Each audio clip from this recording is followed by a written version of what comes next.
Okay, Facebook, YouTube, and yes, I'm shooting the video vertically by choice, just because this is the angle that I wanted. But today, I kind of want to do a video about social media, which is YouTube, Facebook, Snapchat, IG, all these different ways for people to so-called express themselves with family and friends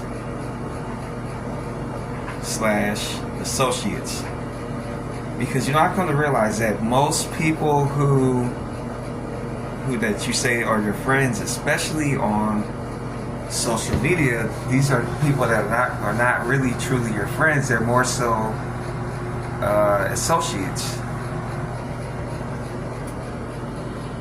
This past year for me has been a tremendous learning lesson, because I got on Facebook in 2010. I was looking for one particular person, my friend Matt, that I went to from elementary school, first grade. And I was just curious, I wonder how he's doing, what he's up to. So I did a Google search and his name popped up, and this is in 2010. I still had a flip phone, so I was using my mom's laptop to do all this research. So I ended up finding him. First it was a LinkedIn profile, which I did not have that at the time, and then I seen he was on Facebook, and back then it said free and always will be. So I said, okay, I guess I'll give it a shot and see what this is. So I set up a profile, and then sent him an inbox. And I asked him, hopefully you remember me or something. So he did not respond the first day.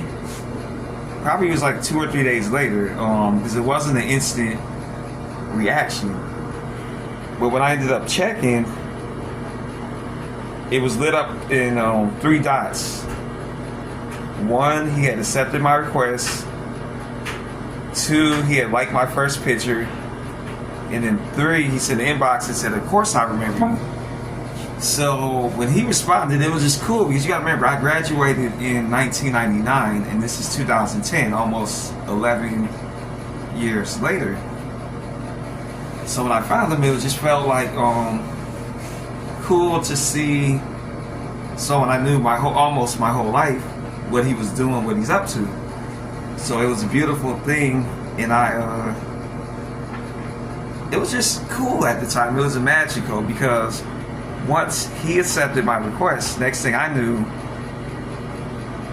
Amanda and Jason and this person and that person, they started sending me requests. They started sending me messages. I'm seeing pictures. They got kids. They got a house. They're running a construction business. They got a boat. Some of them are world travelers. They've been to China, Japan, all these different things.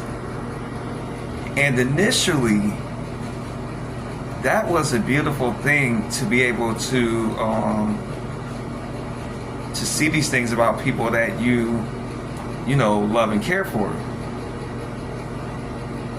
Initially. Then Facebook started turning into who had what. Who, basically turned into a competition, pretty much. And what I started noticing is that something that was meant to unify people started being a divider. And it started being a way, almost like it was just always an undertone where people felt they were in competition with the other person. So friend 1, they might have they went on a 4-day vacation, so you felt in your mind, you got to say, I went on a 5-day vacation. So it ended up just being a competition of who has more than the next person. And, over time, not only just that, Facebook, to me, started becoming toxic, because all of a sudden, if you had an opinion that maybe someone else didn't agree with,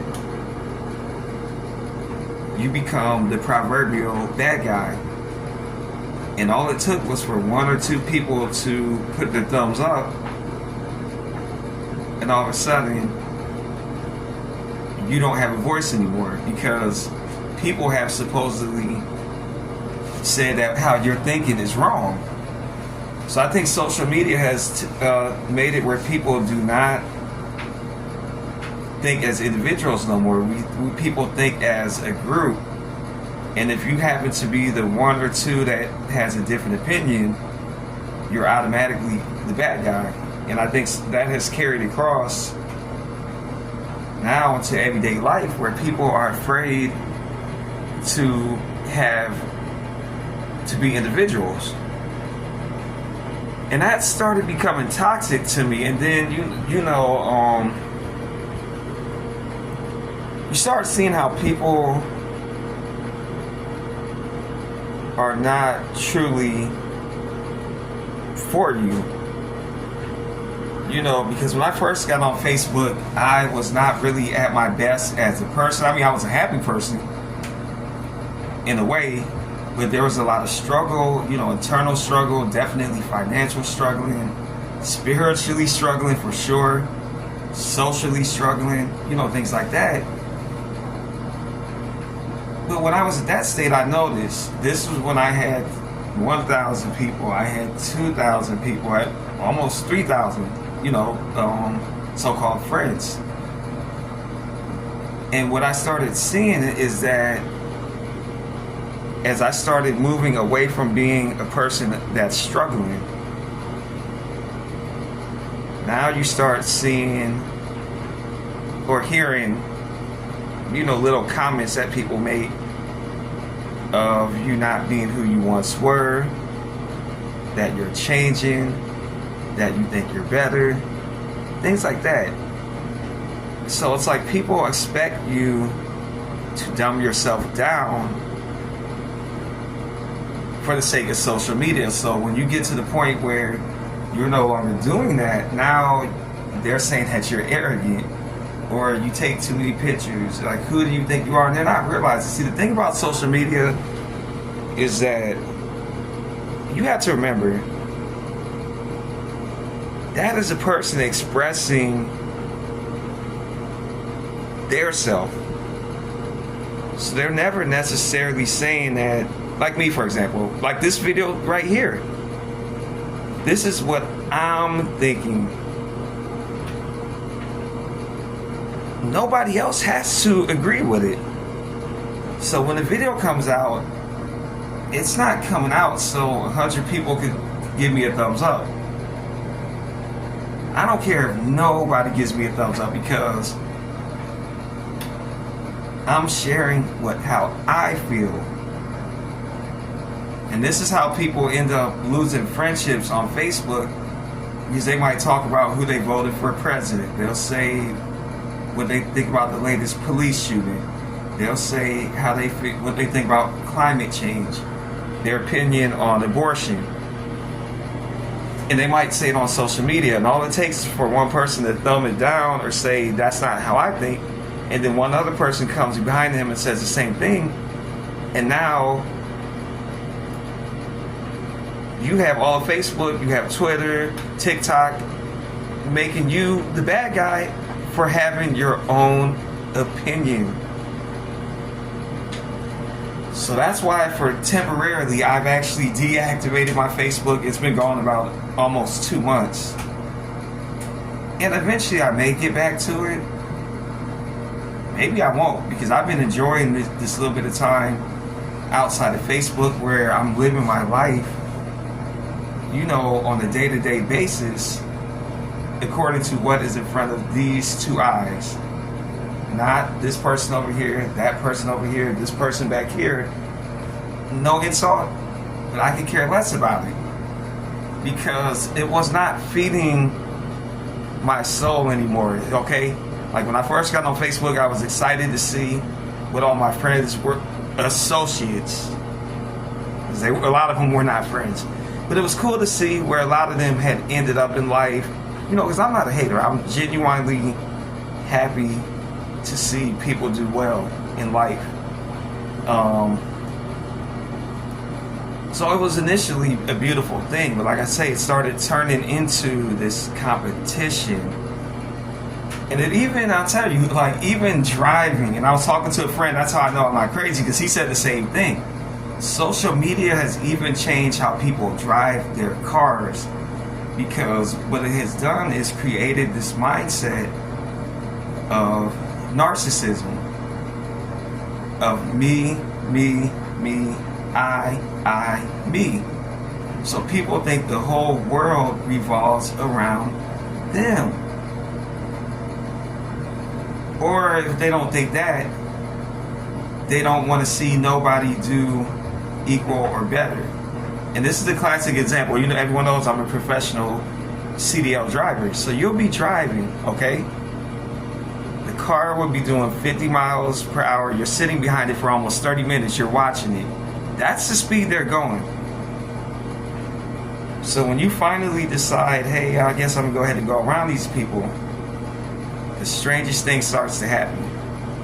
You start seeing their speed starts to increase. And before you know it, you two are neck and neck, because it's a mental thing. They cannot stand to see someone else do better. So they're not going to let you get past them, because social media has created this competition where you have to be able to say, I'm doing the same thing he's doing. And I miss the days of individuals where people were their own self. You know, grew up in the 80s, where you had, you know, Boy George, you had Cyndi Lauper, you had just different people that were really outlandish and crazy. You look at them, you would say that they look weird, but the thing is, that was really who they were. I don't know if you could really truly do that in today's world from a genuine place. A lot of people do it, and it's like a what do you call it? Like a gimmick. So they put on the bright colors and the certain kind of hairstyle, but it's all external. In my day and age, in the 80s when I grew up, that was real, because people wanted to be able to say, I don't look like everyone else, I don't sound like everyone else, I don't go to the same places, I don't wear the same clothes. But like I said, social media has destroyed that, because it has people afraid to not be like the crowd. And I'm so glad that God made me to be a person that, one thing about it, and people may say a lot of things about me, but one thing they can never say is that that he's a sellout. No. I will never give up being an individual, 43, soon to be 44-year-old black man. I'm not like anybody alive on planet Earth. I'm not sorry for it. I don't feel guilty about it. I don't have any intention to change. So part of that has required me temporarily to just get off of most of social media. I'm still on YouTube where this video is. And if I ever do reactivate my Facebook, I'll probably share this video, you know, because social media has just, it's drained me. You know, the constant post of who's mad at their girlfriend and boyfriend, who got fired from their job, who their car broke down, they don't know how they can see their way out. And in the meantime, people like me, I'm dealing with real things. I just lost my father at the end of last year, my best friend of 30 years at the beginning of the same year. Her mom was, she was January. Her mom was October, November. My dad was December. And then coming into this new year of 24, my uncle's wife, which is my aunt. And then 2 weeks later, my dad's brother, my uncle. This is real stuff. 5 deaths in about a year. That's real stuff, real problems. So the things of social media, what dress someone wore to a nightclub, it means nothing to a person like me currently.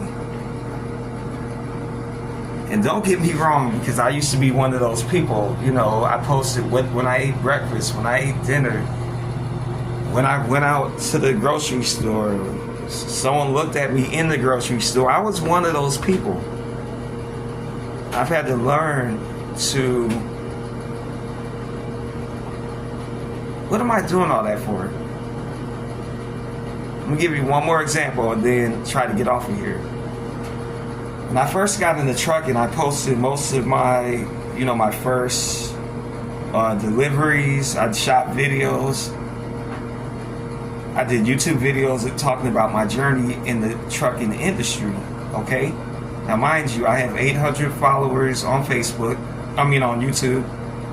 And at the time, about 2,000 friends, associates on Facebook, okay? So that's an audience of about 3,000 people. So tell me why I might have got an inbox from maybe 4 people. 2 were interested in trucking. So they said, we were thinking about it before, but your videos kind of gave us the final push to say, well, if he did it, I can do it. So they would ask me, what truck school was good, what company was good.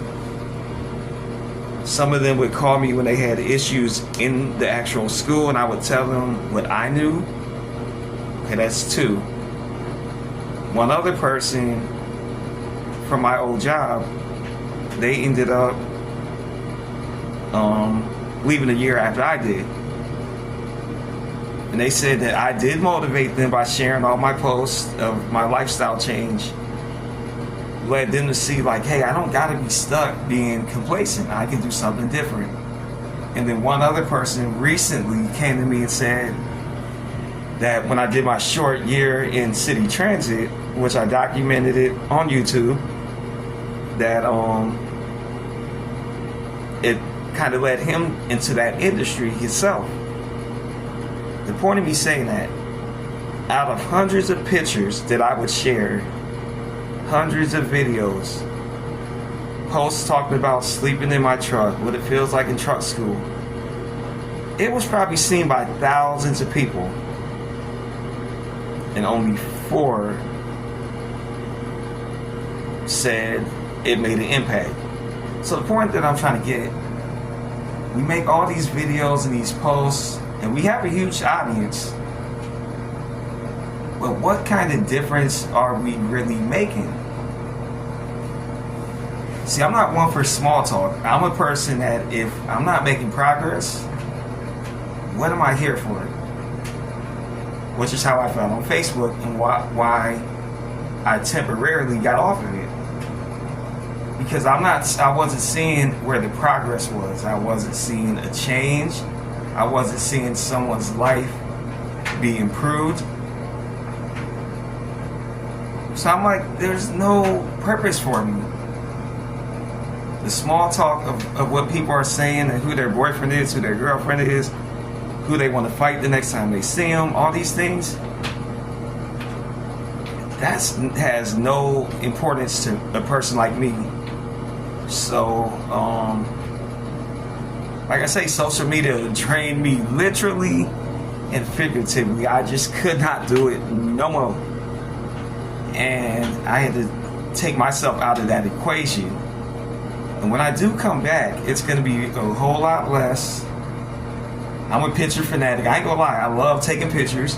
But the thing that people have to understand about that, especially with the trucking, sometimes when you post a lot on Facebook, it's called a photo dump. That means all the pictures in your phone, you're erasing it to get more storage space.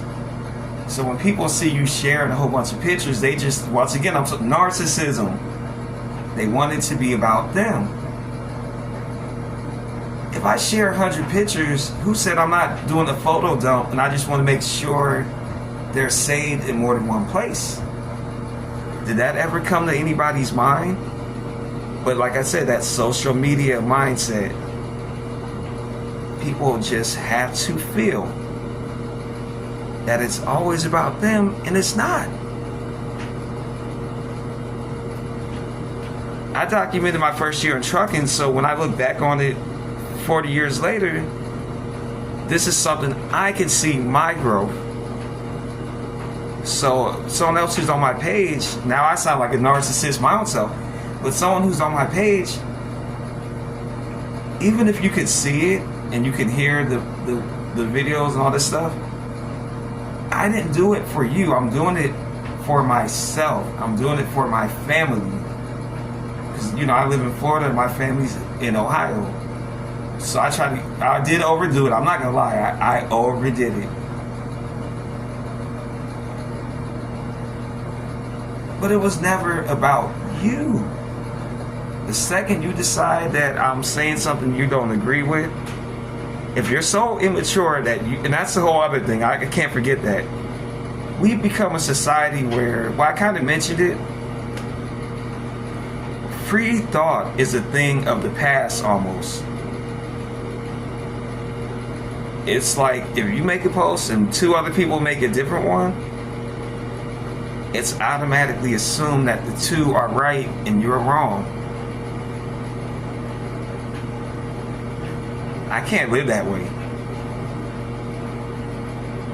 I am an individual person, and what I think is what I think. So if I post that I'm happy President Trump is president, and I'm a black man, if I say that, now I didn't say it, but if I do say that, I'm allowed to, because it's my Facebook pages, my YouTube. Me sharing it never means that I'm asking you to agree with it or for you to approve of it. Because the truth is, you don't have to approve of anything. This is my shit. You don't like it, you don't gotta be here. You see what I mean? And I'm not trying to make this that type of video, but it's just amazing that people are so arrogant and conceited that, and they're such narcissists that they feel they can control your social media and essentially control who you are as a person. Unfortunately, this Gemini here, me, no way. No way. You see me? We're not doing that. So if it means I lose 100 people on Facebook or 1,000 people on YouTube, that's fine. But one thing about it, this Gemini here, no selling out. So what I put on my posts and in my videos, I mean what I say. I meant what I said, and I say what I mean, and I mean what I say. Hopefully most of you can deal with it, and if you can't, oh well. Like I say, social media has drained me to the bottom, and the only way for me to move forward is to just adopt a mindset of can't care about that stuff no more.